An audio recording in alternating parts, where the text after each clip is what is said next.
Muchas gracias. Buenos días a todos. Es un honor para mí estar nuevamente en mi alma mater, como egresado de la licenciatura en Actuaría y de la maestría en Seguros, y un honor también para mí el poder conducir este panel, en donde tenemos, como pueden ver, pues, figuras del medio de pensiones de México. Es un panel muy completo en el cual tenemos a los jugadores del sector, por un lado la parte de reguladora, la parte industria, la parte usuaria, que somos todos, y bueno, con una experiencia muy vasta de todos nuestros ponentes, a quienes me permito presentar. Tenemos primero a María de las Nieves Lanzagorta, muchas gracias.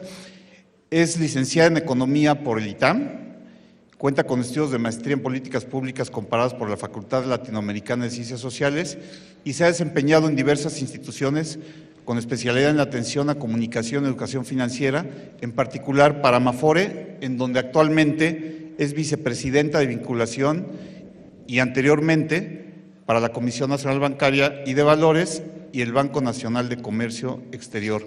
Bienvenida, María de las Nieves.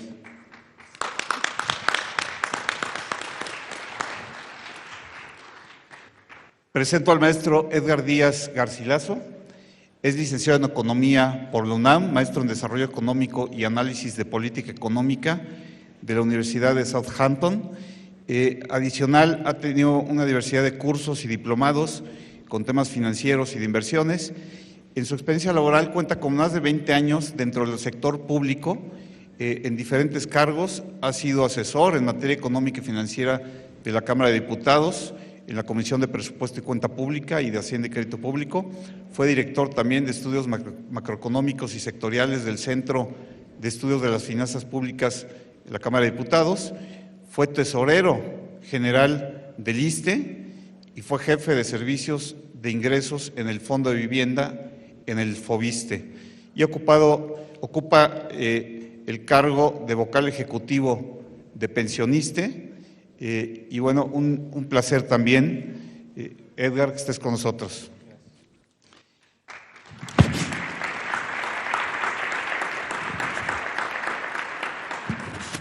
Presento también a Héctor Santana Suárez, que es titular de la Unidad de Seguros, Pensiones y Seguridad Social en la Secretaría de Hacienda y Crédito Público. Ha ocupado diversos cargos en la Administración Pública Federal. De formación es licenciado en Relaciones Internacionales por el Colegio de México, con el máster de Dirección y Gestión de los Sistemas de Seguridad Social de la Organización Iberoamericana de la Seguridad Social y la Universidad de Alcalá. Además, estudió el doctorado en Gobierno en la London School of Economics y ha impartido diferentes clases y cátedras en diferentes instituciones. Muchas gracias, Héctor.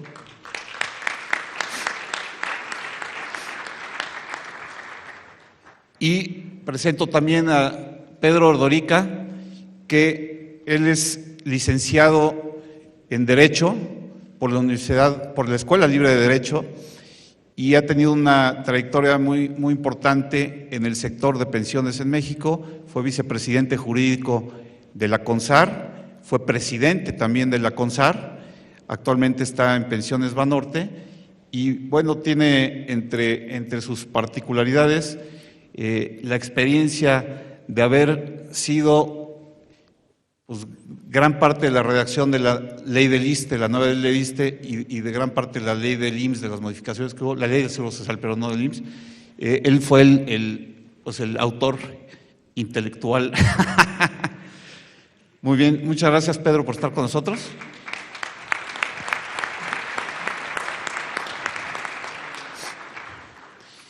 Yo iniciaría, estamos en un seminario de perspectivas actuariales. Una perspectiva es una forma de ver qué va a pasar hacia el futuro, y para poder determinar y poder pronosticar, hacer proyecciones, que es la labor de los actuarios y es gran parte de lo que nos ocupa en nuestro tiempo profesional, debemos partir de una situación inicial, ¿no? Hay un cliché en este medio que dice que el tema de pensiones en México está sobrediagnosticado. Y dentro de esos diagnósticos que ha habido, pues hay algunos que han requerido acción urgente, otros que se dejan, se van aplazando porque son de largo plazo, ¿no? El gran error de visión que se tiene cuando uno no es actuario o buen economista es, pues el tiempo lo va a resolver todo, ¿no? En el largo plazo todos vamos a estar muertos. Debemos atacarlo, debemos no solamente tocar la parte inmediata, la parte urgente. Hace 2 años con la reforma, la última reforma a la Ley del Seguro Social, pues gran parte de esa reforma consistió en atacar un problema de corto plazo que era la gente que iba a llegar a jubilarse en 2021 y que iba a tener una negativa de pensión. Se resolvió ese tema bajando las semanas necesarias para tener el requisito de jubilación y se palió ese efecto, ¿no? Hubo otros cambios también importantes, pero bueno, ese diagnóstico al que me refiero, yo lo resumiría para empezar a abrir la mesa en 4 puntos. Tenemos un mercado de pensiones, un sistema de seguridad social en la parte de pensiones fragmentado, insuficiente, inequitativo y con problemas financieros. Entonces yo abriría esta mesa poniendo estos temas y diciendo cuál es, dado este análisis que se ha hecho, cuál es la perspectiva que ven ustedes a corto, mediano y largo plazo, a la luz de las reformas que ya se han dado, qué está pendiente, qué asignaturas hay hacia adelante, cuáles son los riesgos a los que nos enfrentamos, y vamos a ir tocando varios temas. Primero, a manera general, me gustaría una reacción en ese sentido, obviamente en el ámbito en donde cada uno participa, y empezaría pues con quien quiera tomar la palabra, quien quiera empezar, y si no, adelante, Pedro. Buenas tardes a todos. Primero agradecerle a Alejandro Turner, como presidente de los actuarios, la invitación, al ITAM. Veo muchísimas caras conocidas. Mi relación con los actuarios inició de una manera curiosa. Me invitaron a trabajar a la CONSAR cuando estábamos haciendo la reforma a la Ley del Seguro Social de 1995, que entró en vigor el 1 de julio del 97. Y ahí me dijeron que había actuarios. Yo como abogado decía, pues los actuarios son los que van y notifican las demandas. Y ahí me empezaron a presentar a doña Rosa Farel, a don Rafael Traba, una serie de grandes actuarios, a don José Luis Salas, algunos de ellos al maestro Sosa, y empezamos con los famosos cálculos del pasivo de las pensiones en México. Y eran las cifras que quitaban el sueño.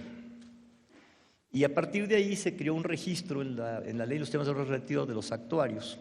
Y entonces tuve el gusto de conocerlos a todos, porque todos fueron a registrarse para poder dictaminar planes privados de pensiones. Y la verdad es que estar en un foro donde veo tantos jóvenes que están vinculados a esta profesión tan importante es algo que me llena de gusto y quisiera transmitirles el porqué. Este país no le gusta hacer cuentas y ese es uno de los graves problemas en que nos hemos metido. Hemos confundido el voluntarismo con las posibilidades reales técnicas y financieras. Y el problema es que los impactos de los temas pensionarios se van a sentir no de inmediato, sino, como lo decía Alejandro, en el largo plazo. Pero el largo plazo ya nos alcanzó. Si ustedes ahorita toman cualquier dato de cómo ha cambiado la composición demográfica del país, es espectacular. En 1950, solamente 790,000 mexicanos tenían más de 65 años de edad. O sea, eran el 2.9 de la población total de México. Nada más que según CONAPO, ya en el 2015, 8,207,000 mexicanos tienen más de 65 años. Es decir, ya somos el 6.8%. Y con las proyecciones de población para el 2050 van a haber 24, casi 25 millones de mexicanos adultos mayores. que van a representar entonces el 24% del total de la población. O sea, ya nos alcanzó aquello que, y durante mucho tiempo hacíamos las reformas o no, pensiones, eso es un tema aburrido, técnico, actuarial, dejémoslo ahí. Hoy es uno de los graves problemas del mundo. Del mundo. Los países no están quebrando nada más que por un solo tema. No tienen suficiencia financiera para hacer frente a sus poblaciones envejecidas. Y en este país, ¿dónde vamos a poner qué se ha hecho y qué no se ha hecho? Bueno, las reformas han sido muy transformadoras. Esto no quiere decir que sean perfectas. Antes de la reforma de 1995, tomando el PIB, los datos del PIB de ese año, el déficit actuarial a valor presente era el 64% del PIB. Con la reforma logramos bajar ese déficit al 44% del PIB, son cifras del 95.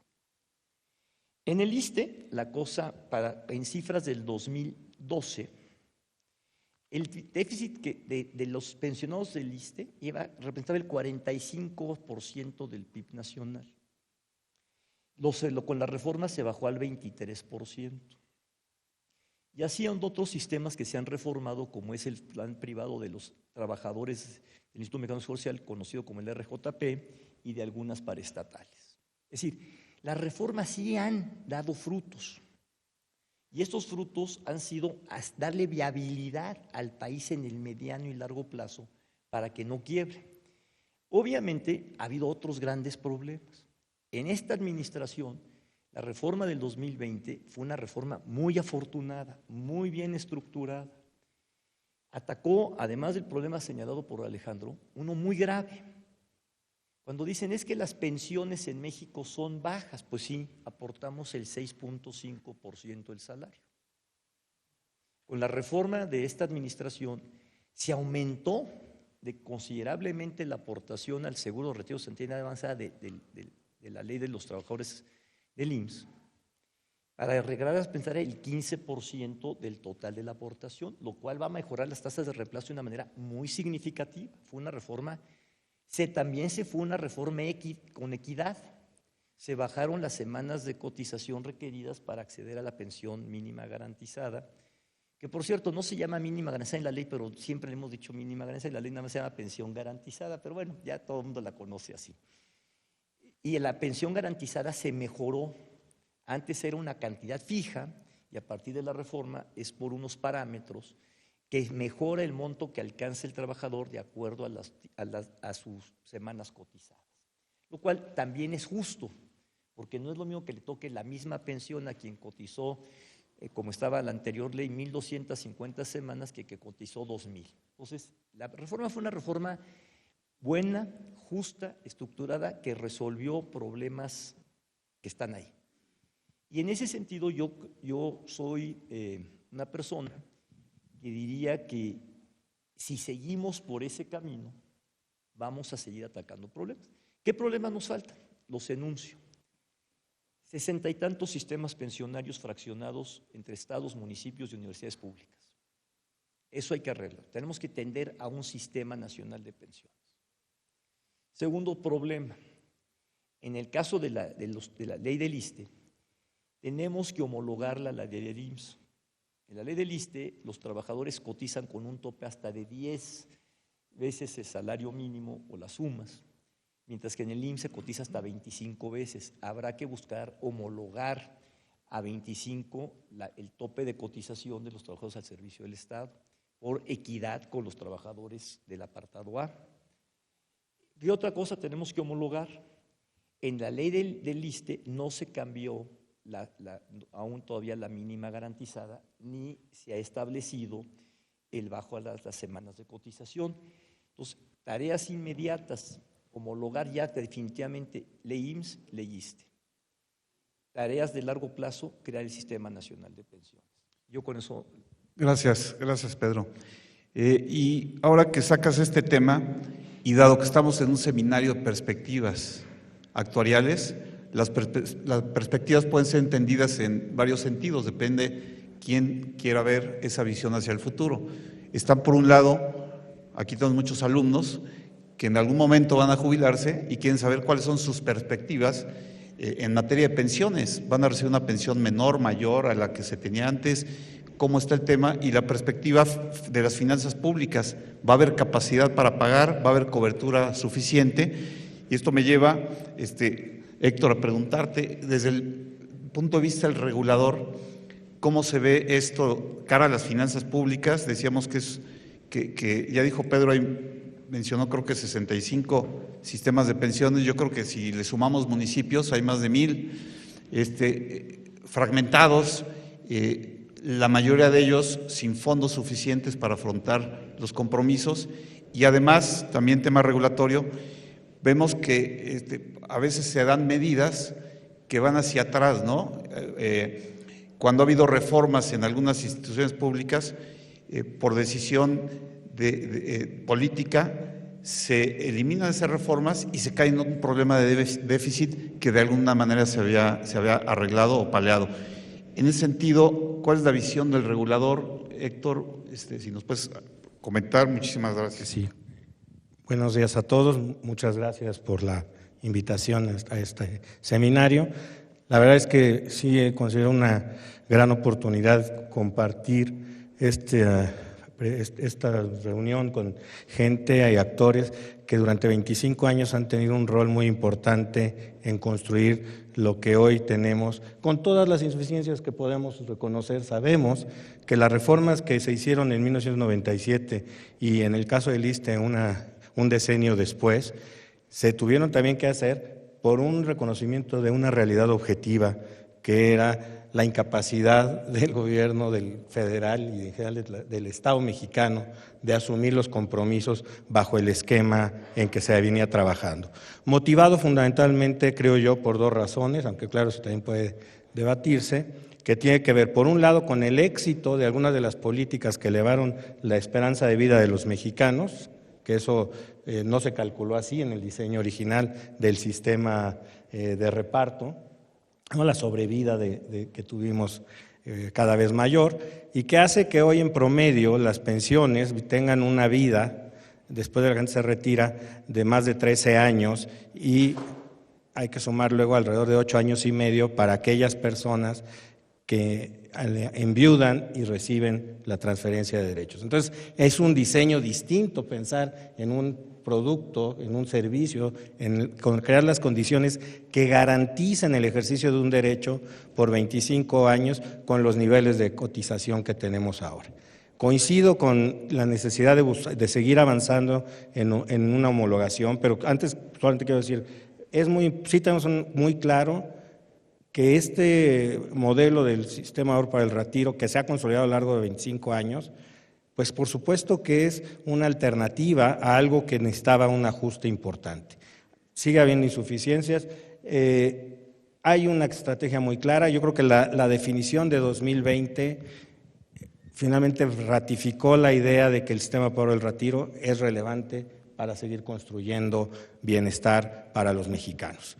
Y cómo, yo diría, sí se bajaron, y quizá fue la causa principal que dio origen a la reforma, bajar las semanas, pero eso es un gran acto de inclusión y de justicia, porque 92% de las personas que desde que se hizo la reforma a la fecha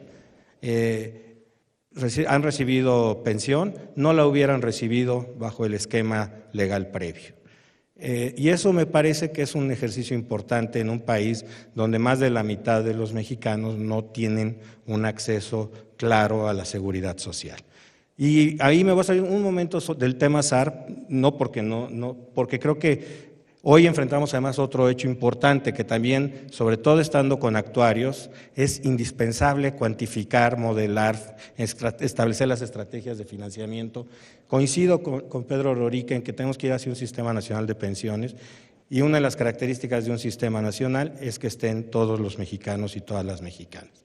En ese sentido, la cantidad de mexicanos y mexicanas que estaban fuera y que siguen estando fuera es muy significativo. Y por ello creo que la adopción de la pensión no contributiva es un paso importante para también como un ejercicio de inclusión.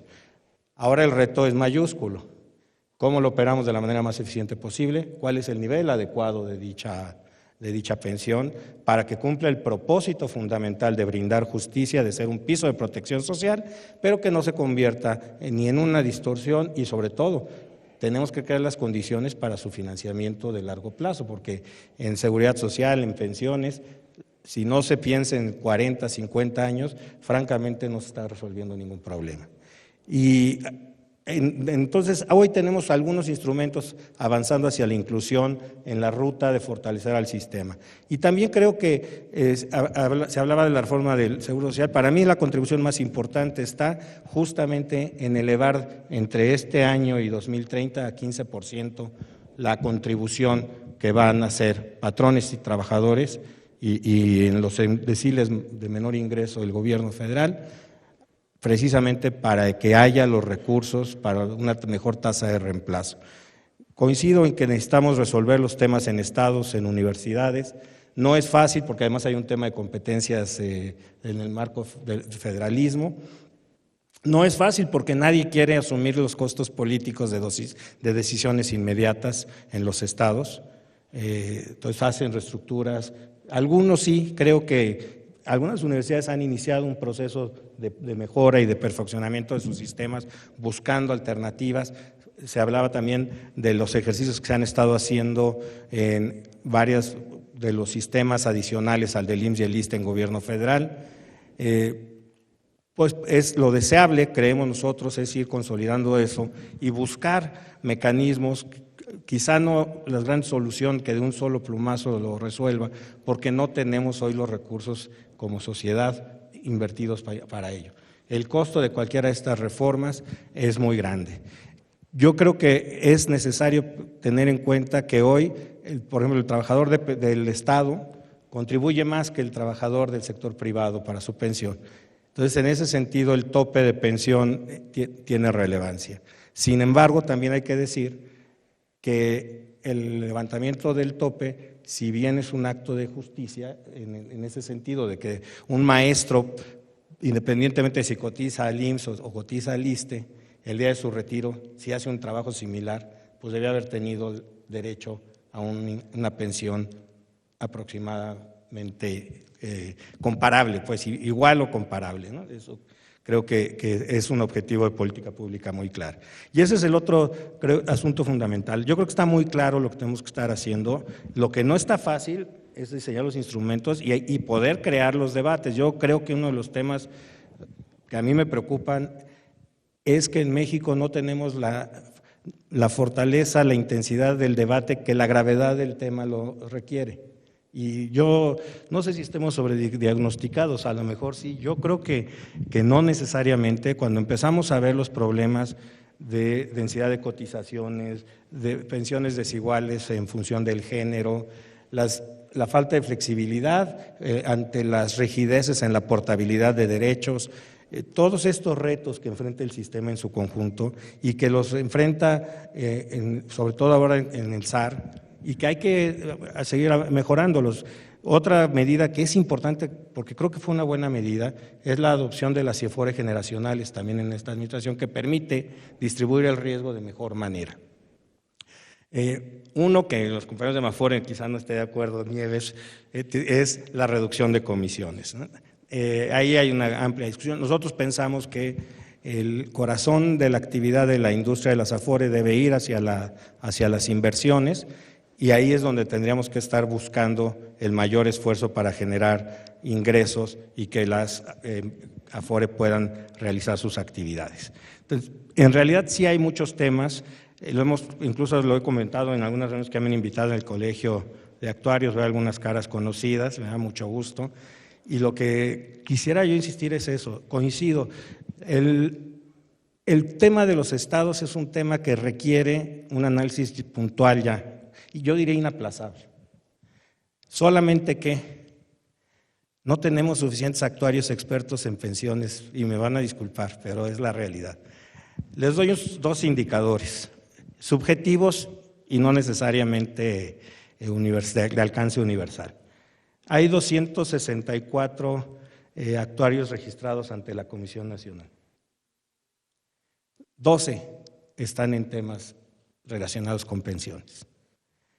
Es un porcentaje muy bajo para las necesidades de este país. Yo sé que hay muchos actuarios que se dedican a pensiones que no están certificados, pero sí refleja un tema que yo creo que estamos además en una etapa de transición. En los primeros 25 años del sistema nos hemos dedicado a analizar la acumulación y vamos a entrar a la etapa de desacumulación. Entonces, ¿cómo vamos a empezar a transferir los recursos de regreso? ¿Cómo se van a operar el tema de rentas vitalicias, de retiros programados? Van a faltar instrumentos, mecanismos, incluso yo creo que procesos normativos y desde luego innovación, ideas y creatividad. Entonces sí necesitamos más actuarios ocupándose del tema de pensiones. Y un segundo indicador, el año pasado en la unidad tenemos una vacante de actuario pensionario subdirector, yo diría un nivel medio, quizá modesto para algunos. Buscamos a todas las escuelas de actuaría que conocemos, incluyendo al instituto. Ninguno pudo decirnos, fíjense que si hay un egresado que está saliendo, que tiene interés. A lo mejor no lo consideran atractivo, eso lo puedo entender, pero también me parece relevante que ese sea el escenario, porque fuimos a la Facultad de Ciencias, consultamos aquí, consultamos en la Anáhuac, en la Universidad Marista, por lo menos en esas. Entonces, a lo que voy es, necesitamos meternos a ver los números y empezar a hacer ese debate, que es un debate muy técnico, para poder tomar decisiones informadas a la hora de elaborar políticas públicas. Yo no soy actuario y no aspiro a querer discutir las distribuciones y el análisis de los números, sería una tontería.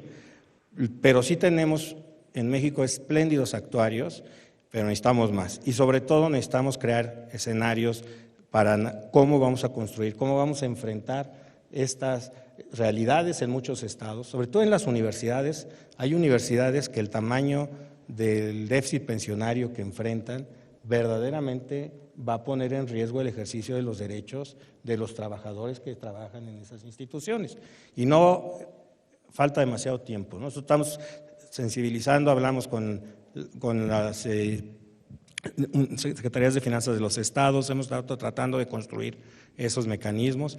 Con la Conferencia Interamericana de Seguridad Social hemos hecho ya talleres para buscar desarrollar capacidades actuariales, pero sin duda la tarea de gobierno está muy clara. Tenemos que fortalecer la capacidad, yo creo, de inclusión, garantizar la viabilidad de largo plazo financiera, porque si no estamos jugando con el tema, es un tema de derechos, y empezar a imaginar hoy las soluciones que van a estar afectando a la gente en 30 años. Solamente cierro con un dato.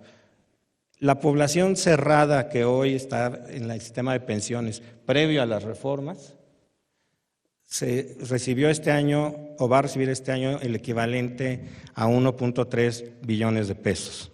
Es una proporción muy significativa del presupuesto público. Es un número cerrado.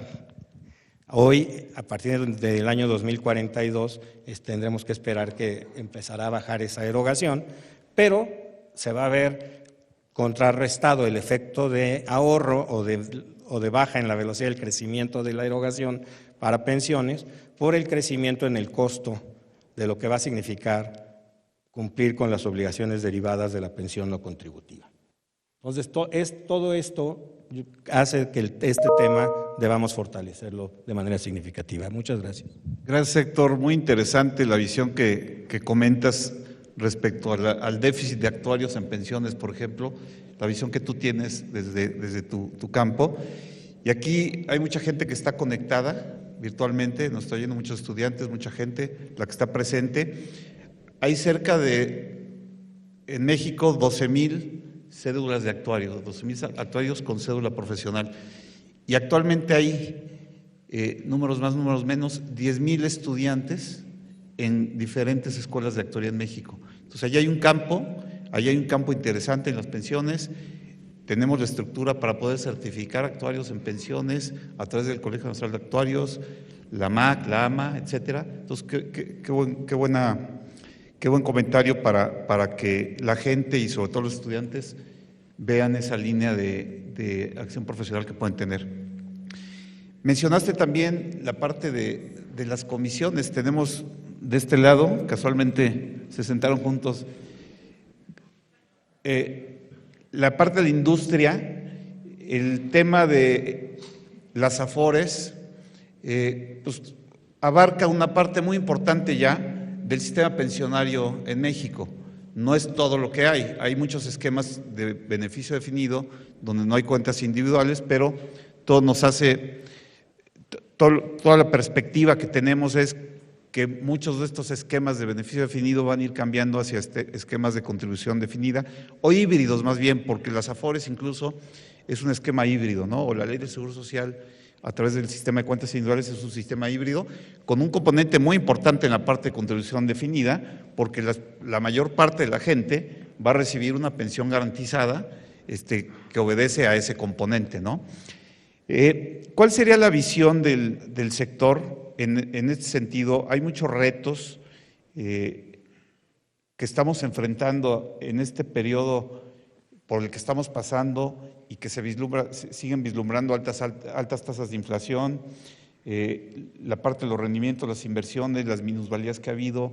¿Cuál es el reto que enfrentan ustedes como mercado, como sector? A la luz también de la baja en comisiones que ya se comentó, la baja en comisiones y por otro lado, del otro lado de la ecuación, el incremento en las cuotas que va a permitir también tener una planeación de largo plazo con recursos nuevos que no se tenían previstos, ¿no? ¿Cuál es la visión que tiene el mercado? ¿Quién quiera tomar la palabra? Si me permites. Adelante. Primero que nada, agradecerte a ti, Alejandro, al ITAM, a la Sociedad de Exalumnos, de haber invitado a Pensionistas, la única afore pública que participa en el sector y que juega un papel fundamental para el desarrollo del mismo. Hablabas tú de los retos, ya lo mencionaban, la baja de la comisión. Y quisiera retomar un poco de tu última pregunta que le hiciste a Héctor. ¿Qué pueden esperar los jóvenes ahora, ¿no?, cuando se inserten al sector productivo y en esta transformación que están viviendo en las AFORES? Ya lo decía Pedro, ha habido reformas importantes, ¿no?, reformas que tienen que ver con modificar la manera de administrar también el sistema de pensiones desde el punto de vista de las pensiones de beneficio definido y en lo que nos toca ahora a nosotros, las de contribución definida, la cuenta individual. Y en ese sentido, en esta administración se han dado avances importantes. La comisión más baja del mercado que se ha observado históricamente, Pensionistas ha sido un factor fundamental para que presionar un poco al resto de la competencia, podrá gustar o no podrá gustar, pero al final el beneficiado es el trabajador y el que le cobres menos comisión va orientado a beneficiar al trabajador. Eso es lo que estarán recibiendo la gente que se incorpore al mercado laboral. ¿Qué otra cosa? La transformación en la manera de atender. Vivimos el año pasado un proceso de transformación de pasar de asesores comerciales a ahora asesores previsionales para eso, para otorgarles mejor información, una mejor atención, que puedan entender cuáles son los retos y los beneficios de tener una cuenta individual, cuáles son las implicaciones tanto positivas o negativas de generar ahorro voluntario o de hacer retiros a ese ahorro voluntario por desempleo o por matrimonio, que también lo permite la ley. Y es parte importante en lo que está avanzando la normatividad de mano de la Secretaría de Hacienda del regulador. El sector ha venido participando para transformarse, para poner en el centro de atención a los trabajadores. Y mencionabas tú sobre los retos financieros. Vivimos momentos de volatilidad importante a raíz de la pandemia, todos lo saben, ¿no? Inflación persistente, interrupción en las cadenas de suministro que todavía no logra regularizarse. Eso ha provocado retos importantes a la manera de administrar los recursos, en la manera en la que invertimos los recursos. Ha habido reformas importantes que nos han ampliado el régimen. Pasamos de un régimen en el que de inversión que solamente se podía invertir en deuda y divisas, y hoy podemos invertir en deuda, en divisas, en renta variable nacional, renta variable internacional, en instrumentos alternativos como los ECADES, las fibras, los ERPIs, y eso te da un abanico más grande de opciones a la hora de balancear tu portafolio. Hay retos importantes, sí hay retos importantes, pero ¿qué observamos ante la volatilidad? Que tenemos que ser disciplinados y es ir de la mano con el regulador dentro de los límites de lo que se puede o no se puede invertir, buscar esa manera de balancear para ir un poco cubriendo las posiciones de inversión para estar un poco arriba de la inflación. Cuando hay inflación nos pega, ustedes lo vieron el año pasado, hubo minusvalías importantes que reportó el sector y yo creo que lo más importante como parte de un jugador que participa en el mercado de las Afores es comunicarle bien a la gente, comunicarle a ustedes qué significa. Esa minusvalía es solamente un efecto de evaluación, no es una pérdida, mientras no se realice la salida del recurso o retirar tu recurso. Mientras no lo retires, no estás enfrentando una pérdida. Entonces, también entender que en este sector de las Afores tenemos que tener una visión de largo plazo. Y eso es lo que se ha observado. Estamos empujando y en discusiones con el regulador en el sector, siempre para buscar mejores opciones para invertir, pero también hay que recordar que parte del reto de ser una Afore en México es recordar lo que dice el artículo 43 de la ley del SAR, que entre varios incisos dice también los recursos de los trabajadores deben ser orientados para el desarrollo del país, para generar empleo. Entonces yo creo que ese es el principal reto, cómo buscamos como sector tener un balance adecuado entre generar o apoyar la inversión nacional y cómo buscar opciones o alternativas en el sector externo, en el mercado externo, para también poder ofrecer mejores rendimientos. Yo creo que hay retos importantes, la incorporación de nuevos conceptos a la hora de discutir cómo se toman las decisiones de inversión, temas de ASG o temas ESG que tenemos que ir incorporando, donde pues los que somos economistas financieros y también los actuales juegan un papel importante. Los temas de equidad de género, es un tema que no se ha mencionado aquí, pero que también tiene implicaciones importantes. Las mujeres son las que tienen menos sueldo en promedio que los hombres. Las mujeres son las que interrumpen más fácil su vida laboral y eso les pega de manera negativa en las semanas de cotización y por supuesto en el recurso que van generando para su retiro. Son temas que tenemos que discutir, que hay que traer a la mesa para poderle generar ideas y opciones a los trabajadores y yo creo que es algo que estamos haciendo en el sector y lo más importante es comunicar qué estamos haciendo para que la gente pueda estar tranquila de que se están dando pasos importantes. Hay retos, sí hay retos, pero estamos avanzando poco a poco, pero estamos avanzando.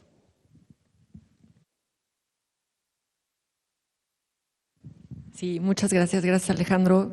Gusto estar aquí con todos ustedes. Gracias, Menei. Gracias, Guillermo. Gracias, Alitam. Encantada de estar aquí. Yo creo que han dicho mucho sobre lo que ya tenemos en el sistema de ahorro para el retiro en México, en el sistema de pensiones en México. Pero creo que algo clave del sistema de ahorro para el retiro es precisamente que tenemos un sistema que ya le dio la responsabilidad al individuo sobre su pensión. Y ahí nuestro mayor reto es precisamente que es un sistema difícil de comprender. Es un sistema en el que el individuo es el responsable, pero tiene unos recursos que no puede utilizar, que a veces suben, que a veces bajan, que no sabemos realmente qué tan malo es que me cobren una comisión, por qué si suben las tasas baja mi ahorro. Y de pronto nos pasa que también quienes estamos aquí, y lo podrían a lo mejor los financieros leer, alguna vez me tocó escuchar el año pasado decir a una persona de inversiones de las Afores decir, pues es que es intuitivo que si las tasas suben, mi saldo va a bajar.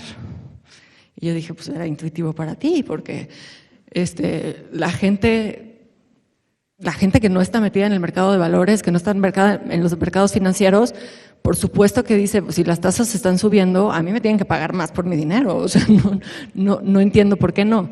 Entonces, creo que una cosa que tenemos que tener en mente, como bien decía Edgar, es que la comunicación es clave en este sentido. En este sistema, mientras mejor comunicación o mejor nivel de comprensión haya entre los trabajadores sobre su cuenta, entonces tendremos un mejor desempeño en general del sistema, incluyendo a todas las otras variables que tenemos. Y uno de los objetivos centrales tendría que ser tener en mente que una Afore, una administradora de fondos para el retiro, tiene como objetivo central no dar un rendimiento a un año, no tener un rendimiento de corto plazo o simplemente presumir sus mejores ganancias. El objetivo es, dado lo que yo recibo de cada trabajador, de cada empresa que paga las contribuciones de su trabajador, yo voy a maximizar lo que esta persona tenga en el momento de su jubilación. Y ese es el objetivo. Más allá de que el año pasado hubo volatilidad, que la inflación, que el incremento de tasas, nuestro objetivo es, al final de la vida laboral del trabajador, yo le voy a dar lo más posible, dado los recursos que ingresó en la cuenta. Y ahí volvemos a lo que decías, Alejandro, al principio, de tenemos una baja, esta baja de las semanas permitió que quienes iban a ser los primeros jubilados de la Ley 97 alcanzaran la pensión garantizada. El objetivo es que no necesitemos las pensiones garantizadas. El objetivo es que lleguemos al punto en el que las semanas sean irrelevantes y que las personas tengan los recursos suficientes para adquirir una renta vitalicia que le permita vivir con comodidad en el futuro.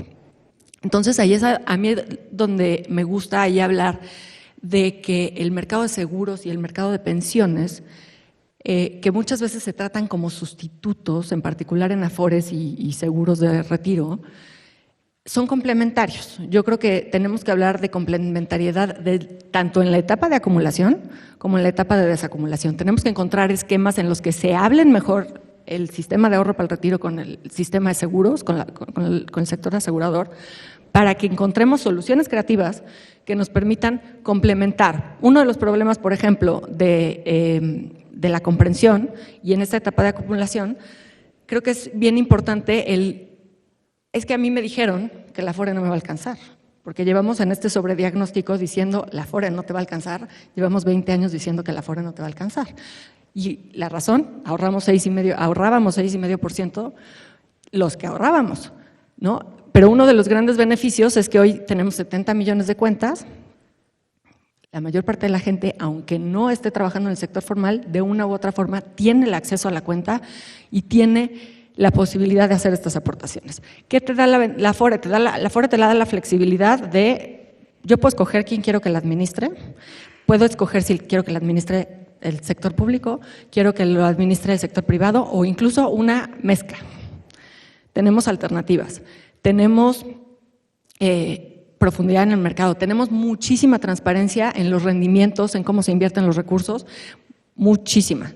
Y muchísima flexibilidad. Si yo estoy trabajando como independiente, o sea, ahorita que comentaban, bueno, para los estudiantes que están aquí, ¿cuál es la perspectiva para sus pensiones? Bueno, pues dependerá de cómo trabajen, ¿no? Gracias a la reforma del 2020, si se mantienen dentro del sistema formal toda su vida laboral, no se preocupen, van a tener una buena pensión. El tema es que el mercado laboral cambia y nosotros tenemos este sistema muy ligado a si trabajas lo suficiente, y esto es desde la Ley 73, en realidad la cobertura del sistema era solo quienes tenían un empleo formal, que no es ni cerca la mayor parte de la población. Pero hoy en día todos tenemos acceso a esta cuenta y mientras estamos en un empleo formal tendremos las contribuciones suficientes para alcanzar una buena pensión. ¿Qué pasa si el mercado cambió y trabajamos por nuestra cuenta y no nos preocupamos? Bueno, pues la ventaja es, si yo tengo un plan que es por medio de una aseguradora, la aseguradora me va a obligar a mantener un ahorro constante y a preocuparme por mi pensión. Si yo tengo además un ahorro vía una Afore, aunque trabaje por mi cuenta, pues voy a tener la flexibilidad de que si tuve un mal año, ese año no tengo que ahorrar tanto. Y el siguiente regresaré, no pasa nada. Y por eso creo que son complementarios, porque vale la pena una parte que te obligue, no importa qué, y otra parte que sea más flexible en función de qué tan buen año o mal año hayas tenido. Y en ese sentido, creo que podemos trabajar muy de la mano en estos retos justo de behavioral, de economía del comportamiento, de cómo traer el retiro al presente, de cómo ayudarnos a entender mejor esto y no perder de vista que el objetivo no es el rendimiento de un año de volatilidad en el que hubo muchísima inflación o pensar que podemos esperar que la mayor parte de la población entienda que pues no pasa nada de que el saldo de su Afore haya bajado 10% en un año. Lo normal es que nos angustiemos horriblemente y creo que tenemos que tener esa sensibilidad de poder decir, pues no es así, no es por ahí.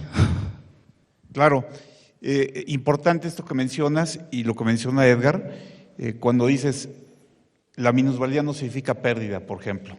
Eso la gente pues, en general no lo sabe. Cuando tú mencionas la relación inversa entre subir la tasa y bajar el precio, y al revés, bajar la tasa y subir el precio. Eso no lo sabe la gente. Hace falta mucha educación financiera, que ahorita tocamos ese tema, pero por otro lado, las decisiones tienen que tomarse ahorita. No podemos esperar a que la gente tenga educación financiera para tomar sus decisiones. Y ahí es en donde el regulador interviene, protegiendo los derechos de los trabajadores en ese sentido. Y ahí me volteo a la parte reguladora, aunque Pedro no es regulador, pero sí lo fue, también se juntaron aquí. Y aquí yo les preguntaría, ¿hay riesgos implícitos por lo que se comentó, por ejemplo, las minusvalías? Sabemos que hay un riesgo muy grande de que una persona se jubile o tome sus recursos cuando hay una minusvalía importante y que ejerza la pérdida. También cuando hay traspaso entre afores y también cuando toma recursos del afore por desempleo, como se presentaron en la pandemia y siguen presentándose, y no regrese los recursos, pierde semanas, pierde pensión, pues una cantidad importante. ¿Qué está haciendo ahí el regulador en ese sentido? ¿Cómo está protegiendo a los trabajadores, no solo en campañas de difusión? Vemos, y pongo aquí un tema relacionado con lo que estoy comentando, un tema un poco candente, relacionado con esto, el topar las comisiones, el hacer un cap en los precios, pues no es bien visto en la teoría económica, ¿no? Sí es bien visto cuando hay y pongo los dos lados, yo no juzgo, pongo los dos lados de los argumentos. Hay quien dice, en una economía de libre mercado, fijar precios es contraproducente. Pero por otro lado hay quien dice, sí, pero un mercado que no está bien regulado, que no está autorregulado por el propio mercado y los competidores, es necesario que el Estado intervenga, dado que que hay inelasticidad en la demanda y la gente no está cambiando a las mejores afores porque no ve eso, no ve el tema del precio, etcétera, y ahí intervienen. Con estos temas que pongo, ¿cuál es la visión del regulador? Y, bueno, empieza, por favor. Empiezo yo. Bueno, precisamente creo yo que el diseño era, y es todavía, que el mercado organice una competencia sana en beneficio del trabajador. Ese es uno de los objetivos de diseño y creo que hay que defenderlo. Sin embargo, es un hecho también que el 55% de los traspasos han sido decisiones donde el trabajador obtuvo un saldo negativo después del traspaso. Es decir, no fue una muy buena decisión en términos de los rendimientos que obtuvo. Por otro lado, también es cierto que, y eso es también otro tema que tenemos que cuidar, cuando hacen retiros por desempleo y dentro de las restricciones que existen, en realidad también tiene que ver con la decisión de materializar el beneficio del acceso al recurso en el corto plazo, en vez de esperar a que se madure y se genere el ingreso, el patrimonio para el retiro. Y ahí sí, por eso justamente nosotros estamos convencidos de que desde el diseño original del sistema, el eje central es los rendimientos, el rendimiento para el trabajador. Y para nosotros lo que creemos que necesarísimo es que la competencia entre las AFORE y también y pensionista se centre en darle a los trabajadores los mejores rendimientos posibles, que esa decisión de dónde invierto, cuánto tiempo, bajo qué esquema, sea el motor de la actividad en el mercado. El mercado no debería ser, nos parece, solamente el te contrato y te abro una cuenta. Lo realmente importante para lo que se creó el sistema es para que la empresa que administre estos recursos maximice la generación, la acumulación de esos recursos. Y en ese sentido es que el regulador ha tratado de actuar. Por supuesto que hay todavía muchas áreas, creo yo que todavía hay muchas áreas de oportunidad. Estamos convencidos de que sí parte del tema es educación financiera y que además a veces somos muy sofisticados, queremos enseñarles interés compuesto, queremos enseñarles una serie de conceptos al conjunto de los trabajadores, pero quizá poderles decir, señora, señor, Si su nieto va a entrar a trabajar, pues dígale que revise que lo inscribieron al Seguro Social. Si tú, joven, lo vas a hacer, pues eso parece una cosa muy simple y muy obvia, pero esa decisión financiera puede tener un impacto mucho mayor que otras que pudieran tomar. Tenemos que ver qué mecanismos vamos a generar como reguladores. Ahora, por ejemplo, se está restringiendo la manera en que se dan los traspasos, pero tenemos que encontrar un equilibrio para que el trabajador mantenga la posibilidad de tomar una decisión informada sobre dónde van a estar sus recursos. En ese sentido, creo que es un tema en donde Nieves lo ha señalado con claridad. El individuo tiene una responsabilidad y creo que la responsabilidad del gobierno y del Estado mexicano es garantizar las condiciones para que el trabajador pueda tomar decisiones con la mejor información y tratar de acotar los riesgos. Pero sería creo un muy mal esquema pensar que la mejor forma para enfrentar estos desafíos de la decisión de traspaso, que muchas veces no es la adecuada, se sustituya porque alguien detrás de un escritorio tome la decisión en su nombre y representación. Entonces, sí tiene que ver con simplificar la manera en que comunicamos el tema de los rendimientos, tiene que ver con cómo vamos a modernizar el ejercicio y simplificar el ejercicio de la operación, en este caso de CONSAR, y desde luego el diseño de las políticas públicas desde la Secretaría. Ese es para mí lo que... El papel del regulador es muy importante en fomentar la competencia, que en teoría debe hacer que los precios lleguen a un punto de equilibrio. Y en las AFORES, muchas veces solamente revisamos el tema de las AFORES, pero ellas responden por la etapa de acumulación. Y sí, las nuevas CIEFORES, ciclo de vida, creo que han sido buenas, pero la parte de la desacumulación, ahí a la gente le pasa desapercibida, ¿no? Y creo que es muy importante, y ahí no sé si hay competencia, creo que solo hay 3 compañías de pensiones en México. No sé qué está pasando, Pedro, si nos puedes comentar. Bueno, pues 3, pero muy buena una de ellas. No sé si me pudieran ayudar con una mini gráfica que traigo, porque hay un enorme desconocimiento. La ley de los sistemas, las AFORES se regulan por una ley que se llama la Ley de los Sistemas de Ahorro para el Retiro. Es decir, las AFORES no pagan pensiones. Cuando hablamos de pensiones y hablan de las AFORES, creo que se está malentendiendo el tema. La AFORE está en la fase de acumulación y en esa cuenta individual, al final, cuando el trabajador se va a pensionar, tiene que acudir, en el caso del Sistema de Ahorro para el Retiro Federal, al Seguro Social o al ISSSTE, quien dictamina… Adelante, por favor. Adelante. Sí. Es quien dictamina si ese trabajador cumple o no los requisitos para tener derecho a una pensión. Si el instituto correspondiente dice que tiene derecho a una pensión, entonces, con esa resolución de pensión, la AFORE y este es un tema que estaba poniendo Nieves muy importante y es algo que tenemos que estudiar porque no es económicamente sano. Vende los valores acumulados en esa cuenta individual y los transfiere a través de un sistema que opera la Comisión Nacional de Seguros y Fianzas a las empresas aseguradoras especializadas en pagar pensiones derivadas de la Ley de Seguridad Social. Entonces, este sistema es la etapa de acumulaciones en la AFORE y la desacumulación en pensiones. Hoy aquí yo trabajo en Grupo Ciudad Banorte, hoy estoy en la cachucha de pensiones, aunque también tenemos la AFORE más grande del país. Entonces tenemos de los dos lados. Realmente las pensiones se pagan acá, a través de un contrato que se llama renta vitalicia. Esa renta vitalicia es un instrumento donde nosotros recibimos de parte de los institutos el monto acumulado en la cuenta del trabajador y con eso nosotros lo invertimos, hacemos un cálculo cuánto es con las tablas de mortalidad oficiales de la comisión, con la tasa de referencia del mercado, con esta cantidad cuánto le puedo yo pagar a este señor con esta expectativa de vida. Eso es lo que hacemos las empresas de pensiones. Y esas han pasado desapercibidas y ya somos muy grandes. De hecho, Pensiones Banorte hoy es la empresa de todo el sector asegurador mexicano con la mayor cantidad de activos en reservas. más grande que cualquiera de mis competidores del seguro tradicional. Y ya tenemos más activos que 2 de las compañías en la fase de acumulación, las 2 pequeñas. Eso como que en el mercado no se ve.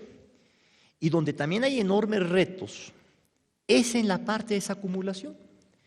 Entre los retos, y nosotros lo hemos planteado, las empresas aseguradoras, la ley de decisiones de seguros y fianzas obliga a que sean empresas especializadas, no lo pueden hacer las aseguradoras normales. Entonces, en el grupo al que yo presto mis servicios tenemos una empresa Seguros Banorte y Pensiones Banorte. Pero Pensiones Banorte no puede comercializar planes complementarios de pensiones, lo tiene que hacer una aseguradora. O sea, no hemos podido que nos autorice la autoridad, así como las AFORES tienen ahorro complementario, ahorro voluntario, en el lado de las pensiones no se ha logrado eso. Entonces se pierde el expertise que tenemos de poder ofrecer planes a las empresas. Recientemente en Estados Unidos el presidente Biden firmó la ley que se llama Secure Act de 2.10, que es una ley que busca incentivar que los trabajadores tengan mejores pensiones. ¿Cómo? Fomentando los planes complementarios de pensiones, ayudando a que las empresas puedan tener mayores deducciones, puedan tener mejores beneficios para que ofrezcan planes pensionarios adicionales al regulatorio oficial, que es el de las AFORES, ya sea ley de lista o ley de... Entonces, sí lo que yo plantear aquí, porque sí a veces hay esta confusión. Las AFORES solamente van a pagar en los retiros si el trabajador escoge algo que se llama irse por un retiro programado, pero que en el fondo es un tema complejo y para eso estamos estas empresas. Y sí, jóvenes, es un tema que no ha merecido la atención.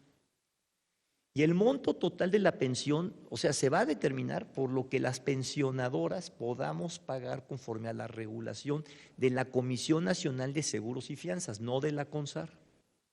Y ahí hay una desconexión, como lo señalaban claramente los panelistas, que valdría la pena ya entrar a ese estudio, porque una egresada muy renombrada de esta institución, ya hace tiempo hoy dirigiendo un banco privado, decía, no es muy sano económicamente vender todos los saldos, todos los montos, y luego ¿qué hace la compañía de pensiones? Pues compra otra vez papeles. Y ahí en ese tema tenemos un riesgo tanto de mercado como de costos asociados. Eso hay que estudiarlo, es un reto para eficientar también que las empresas de pensiones podamos dar mejores rentas vitalicias a los pensionados. Les agradezco mucho. Gracias, Pedro. Me gustaría regresar al tema que es muy importante de la educación financiera, ¿no? Si nos quieren comentar algo al respecto y qué está haciendo el sector, qué están haciendo las AFORES, pensionistas, porque hay que recordar que son AFORES y pensionistas, ¿no? Por eso está aquí representado todo el sistema de ahorro para el retiro. Pensionistas no es una AFORE como tal, es una administradora. Las AFORES son administradoras, pensionistas es un fondo, que es lo mismo, pero en cuestión jurídica simplemente esa diferencia. ¿Qué están haciendo para educación financiera y para fomentar el ahorro voluntario, que vemos que es muy bajo? Pensionista desde luego tiene el esquema de ahorro solidario, pero el ahorro voluntario va a ser un pilar muy importante para las pensiones, dado el panorama que vemos en cuanto a la reducción de las mismas en tasas de reemplazo. Si gustan algo breve para dar paso a las preguntas, que parece que hay bastantes. Claro que sí. Digo rápidamente, ¿qué está haciendo Afore Pensionista? Fondo, para fines prácticos, opera exactamente igual. Somos la Afore pública que tiene compromiso social, así viene en la ley, viene en nuestros estatutos. ¿Y eso qué significa para nosotros? Que estamos comprometidos con comunicar, lo que decía yo anteriormente, y es donde estamos entrando parte de la estrategia de comunicar y transparentar a la gente a través de educación financiera, que entiendan desde cómo se lee el estado de cuenta.